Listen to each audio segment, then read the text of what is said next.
E eu lancei uma pergunta, será que os pais não vivem hoje crise de identidade, por isso não sabem? O desafio maior é os pais se identificarem, saberem quem são, do que o próprio mundo? É uma pergunta que eu fiz e é uma pergunta polêmica para a gente poder pensar nela. Mas vamos ouvir a Carla primeiro. Eu vou juntar as duas coisas, a sua pergunta com a complementação que eu ia fazer.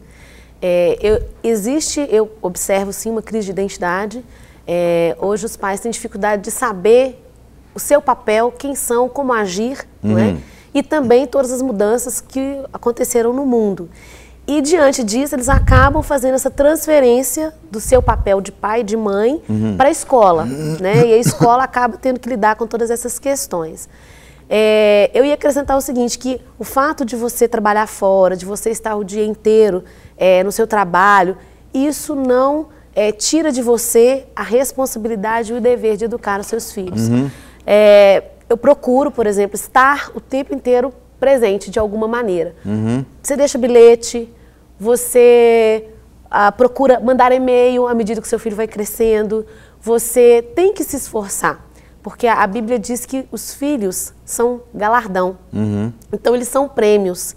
Muitas vezes os pais fazem um enorme esforço para ganhar o prêmio no trabalho, esquecem de se esforçar ou abrem mão de se esforçar para cuidar desse prêmio tão maravilhoso que é o filho. E eu tive uma experiência maravilhosa com meu filho de 9 anos, ele vai fazer 9, né? Foi o ano passado, ele tinha acabado de completar 8 anos na escola, e ele tinha uma atividade para fazer e eu queria deixar para ele algumas perguntas que ele estudasse. E nós criamos um e-mail para ele, o Joaquim criou um e-mail para ele, monitorado e tudo, e eu mandei para ele as perguntas por e-mail. E liguei e falei, olha filho, você lê essas perguntas e escreve as respostas, porque no horário do almoço eu vou conferir com você. E minha surpresa, daí a pouco as respostas chegaram. E eu disse, gente, eu liguei e falei assim, olha, quem escreveu para você? Tem um erro assim, assim? Aí ele falou assim, não mãe, foi eu que escrevi, né? Eu falei assim, você que digitou? Porque eu não acreditei, foram umas 10 perguntas no tempo rápido que ele me deu as respostas. Então nós precisamos buscar saídas, né? E estarmos presentes, sabendo quem somos. Pai e mãe, com papel de cuidar, com papel de educar, ainda que algumas vezes tenhamos que abrir mão de algum momento da nossa vida, né? Às vezes um descanso a mais. Você chega em casa, você tem que correr para acompanhar para casa, você vai dormir tarde, você vai cansar. Às vezes abrir mão de ter que cuidar de algo da casa para poder cuidar do seu filho, dado que você tem que trabalhar fora. Então pensar bem nessas escolhas, porque os filhos vão crescer. E o que você está falando é interessante, tem uma participação comentando exatamente isso. O Tiago Manso, ele fala assim, a criação dos meus pais foi diferente da minha. Os pais de hoje precisam se adaptar nesse mundo reinado pela internet e tecnologia. Tudo a ver com o que você está falando. Às vezes o pai não sabe nem ajudar o filho no para-casa porque tem uma atividade que utiliza o computador, por exemplo, né? Vocês devem enfrentar muito isso lá, né? A informática está dentro, né? Tomando conta, né? Ô, Jean, sobre essa questão da identidade, é uma propaganda aqui para o bem, tá? No curso, uma das primeiras aulas que a gente ministra é falando sobre o papel do pai e da mãe, né? Então a gente põe de maneira bem clara qual é o papel do pai e da mãe.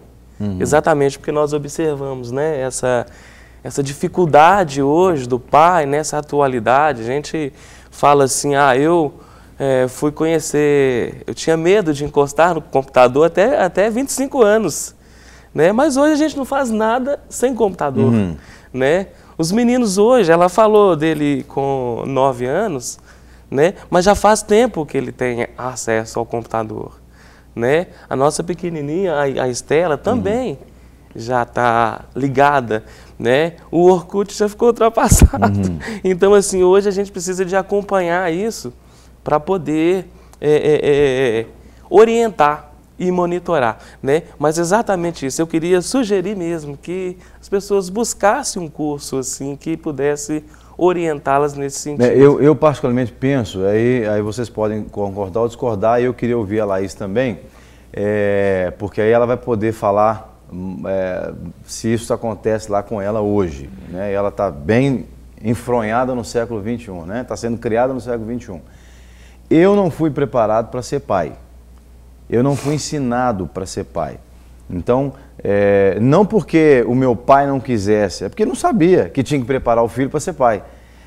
Em que sentido que eu quero dizer isso? Porque os nossos pais foram, pelo menos assim, a experiência que eu tenho é essa, que os nossos pais foram ensinados para encher a barriga dos filhos, dar uma casa para os filhos morar, fazer os filhos crescerem, depois deixar eles casarem e cuidar dos netos. É o papel de provedor, né? De provisão, exatamente esse. Então, a referência que eu tenho hoje, por exemplo, de ser pai, pegando a minha experiência de crescimento enquanto criança, é que as coisas lá em casa não faltavam, materialmente falando. Entende? A gente tinha uma vida muito simples, mas assim, não faltava comida e tal. Meu pai sempre trabalhava para não deixar. E honestidade, sim. Mas meu pai nunca sentou comigo para falar assim, filho, olha, ser pai é assim. Mas se ele não fez, é porque ele não sabia, né? Porque ninguém dá o que não tem, você só dá o que você tem. Então, os nossos pais, pelo menos da experiência que eu tenho, não nos ensinaram a ser pais. Então, quando você entra no relacionamento conjugal, né? Eu me casei com 21 anos, eu vou fazer 17 anos de casado agora. Você entra sem saber nada.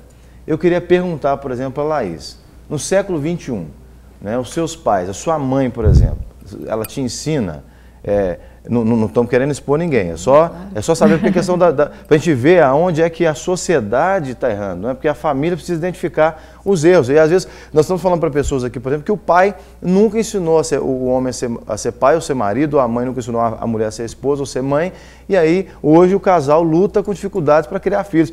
Porque nós estamos falando de desafios, mas nós temos que identificar o que gera o desafio para a gente amenizar o desafio, né? Porque o mundo hoje está dificultando a minha criação dos filhos. Eu não posso jogar a bola para o mundo, né? O mundo não entra dentro da minha casa se eu não deixar.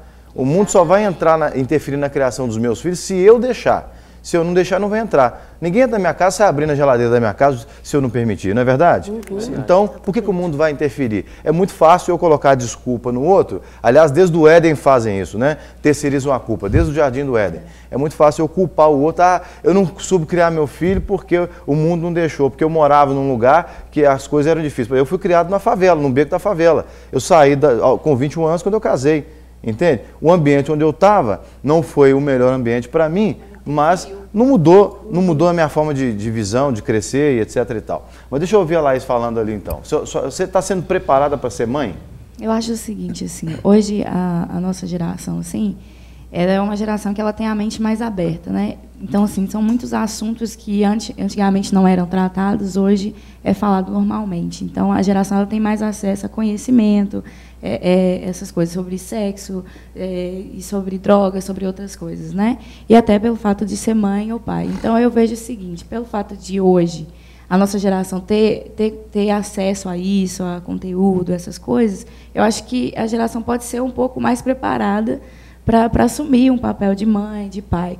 E falando em questão de, tipo assim, se os meus pais me preparam para isso, né? Eu acho que quanto mais conhecimento as pessoas têm, o jovem tem, né? Mais inteligente ele vai ser. Então, tipo assim, é uma coisa de observar. Hoje eu acho que os jovens observam muito o que os pais fazem para poder não cometer o mesmo erro ou ser igual naquilo que o pai é bom, né? Aquilo que a mãe é bom ou não. Então, eu tenho um exemplo de uma amiga minha, da mãe da amiga minha, que eu convivo muito com ela. Ela é o tipo de mãe que ela senta para conversar com as filhas e ela fala, olha, e até comigo mesmo, que a gente tem uma relação muito íntima, ela fala, olha, quando você for mãe, quando você for casar, você vai agir dessa forma, vai assim. Porque hoje as pessoas estão muito amigas, então assim, eu vejo que as mães estão muito amigas, os pais também têm um relacionamento mais aberto para falar de certos assuntos. Há mais coisas. liberdade Há do mais pai liberdade. com filho, filho com pai. Isso, essa é a palavra, há mais Verdade. liberdade. Verdade. Eu queria só abrir um parênteses aqui, para ninguém me interpretar mal, viu, gente? Porque às vezes eu falo assim e às vezes as pessoas me interpretam mal. Eu tenho que explicar bem, para mim que está na televisão. Quando eu disse aqui que eu fui criado na favela, eu não estou menosprezando quem é criado na favela. Porque você liga a televisão hoje, você está vendo um monte de filhinho de papai agredindo mendigo na rua, botando fogo em gente que está dormindo na rua. Eu não estou menosprezando. O que eu estou dizendo é o seguinte, porque na nossa cabeça, quando você pensa assim, o ambiente é X, então ali só vem coisa ruim de lá. Não é. Tem muita coisa ruim. na favela, como tem muita coisa ruim nas mansões também, né? Então eu quero deixar bem claro o seguinte, que no meu caso, porque eu sei a vida que a gente levava, a gente veio de uma família onde havia muitos problemas, uma família desestruturada, eu cresci numa família desestruturada e o ambiente onde eu vivia proporcionava coisas que não eram benéficas para mim, né? Mas nem por isso mudou a minha forma de ver. Então eu não estou aqui, por favor, não me interpretem mal. Aliás, eu tenho grandes amigos e sempre vou aonde eu cresci, exatamente para poder matar saudades dos meus amigos. Então, não me interpretem mal, por favor. Bom, mas é exatamente isso, a questão da liberdade. Há uma liberdade maior, mas... Ô, Jean, mas eu acho que aí, como você citou nessa diferença de geração, o pai e a mãe, eles sabiam que eles eram pai e mãe. Uhum. A mãe era treinada com os afazeres domésticos e isso se perdeu com as mudanças do mundo. E perdeu-se essa identidade, eu observo que essa identidade perdeu. E hoje tem a amizade, mas muitos pais e mães esquecem, vão ser amigos, mas esquecem que são pais.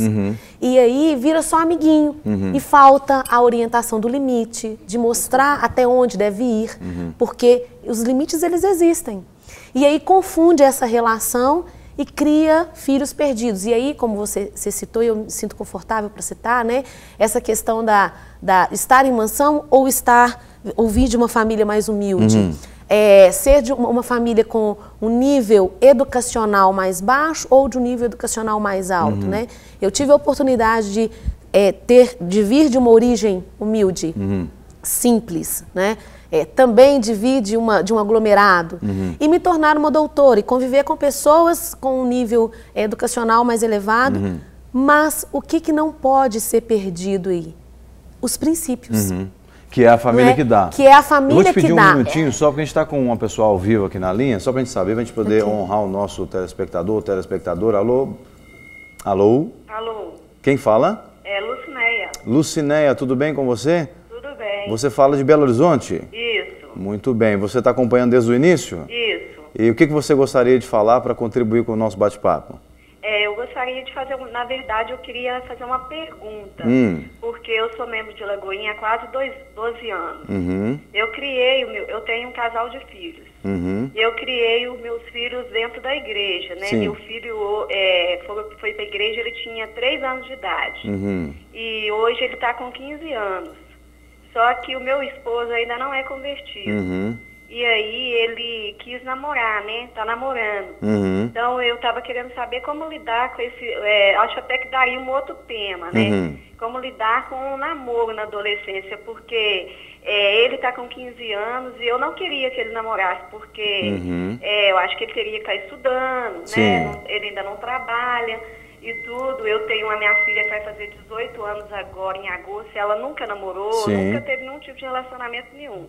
Ela me acompanha mais na igreja e tudo. E o menino mais que afastou. Mas devido ao pai permitir o namoro, ele começou a namorar com uma moça que é recém-convertida de Lagoinha também, que tem 18 anos. E eu queria, e aí ele estava tendo um comportamento totalmente diferente. Ele já estava querendo beber, já estava querendo sair para a rua, fazer amizades e tudo. E devido a ele ter começado esse namoro, ele ficou mais tranquilo. Ele namora dentro de casa, com a moça e tudo. Mas eu queria, assim, que, né, explorasse esse tema, como a gente age, porque eles estavam falando preparar o filho para ser pai. Por mais que a gente ensina, que a gente eduque, que a gente fala, ele tem 15 anos de idade e ela tem 18. E às vezes fica aquela preocupação como mãe, né? Até quando, como que vai ser esse namoro, de que forma que vai ser. Tá bom, eu vou despedir de você para você não ficar presa na linha. Você nos permite responder sua pergunta no próximo bloco? Isso. Então tá bom, obrigado pela sua participação, viu?